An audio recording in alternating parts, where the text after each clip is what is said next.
For centuries, the Waldensians had been a beacon of light shining amidst the prevailing darkness. Faithfully, they preserved God's word and worked tirelessly to share it throughout Europe. For this, they paid a high price, facing wave after wave of bitter persecution. The intense persecution that they faced began to wear down the Waldensian churches, and they began to give in to the temptation to compromise. Many began to render an outward compliance to the papacy while trying to remain true to their faith in God's word. But this course of action began to quietly erode the purity of their faith.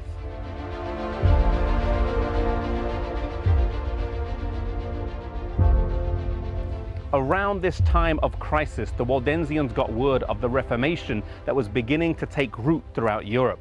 They heard of the work that was taking place in Germany, Switzerland, and France. And in order to fully understand the nature of this new movement and determine what similarities they shared, the Waldensian churches decided to send a few delegations of ambassadors to the churches in Europe.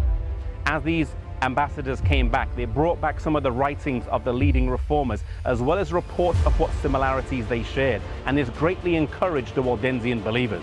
Up until this point, they had been a lone voice calling people back to the standard of God's word, and reports of other like-minded believers was a source of great comfort to them.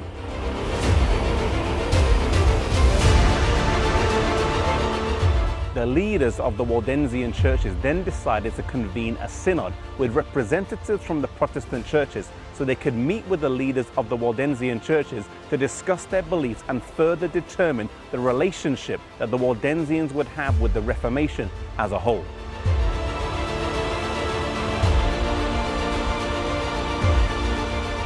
On the 12th of October, 1532, right here in the Angronia Valley, the Synod of Chanforan was convened and sat for 6 consecutive days. One of the most significant decisions that was made was the resolution to translate and print the entire Bible into the French language, and the Waldensian churches raised the funds for this endeavor. The work was then undertaken by Calvin and his cousin Oliverton and was completed in 1535. The Bible was then printed in Neuchâtel, Switzerland, and then distributed amongst the French-speaking Protestants in Europe.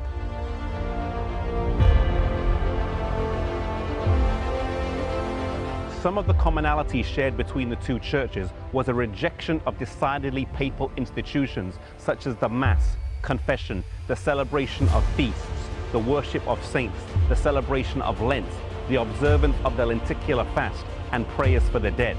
Other doctrines that they also rejected was purgatory, penance, and celibacy. However, it was not all good. In their joy at finding fellowship, the Waldensian churches were quick to embrace some of the shortcomings of the Reformation as well. Whilst the Reformation of the 16th century was a decided step in the right direction, it did not bring about a complete restoration of biblical truth. In some areas of belief and doctrine, the Waldensians made compromises that represented a step backwards as they found fellowship with the Reformation.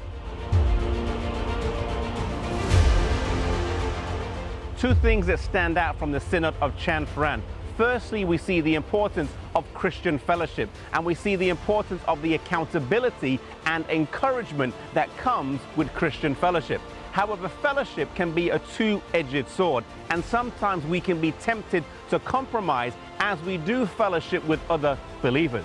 Let us be careful as we're on this road to heaven, that we do not let our Christian experience be derailed, but that we stay on track and keep our eyes focused on Jesus.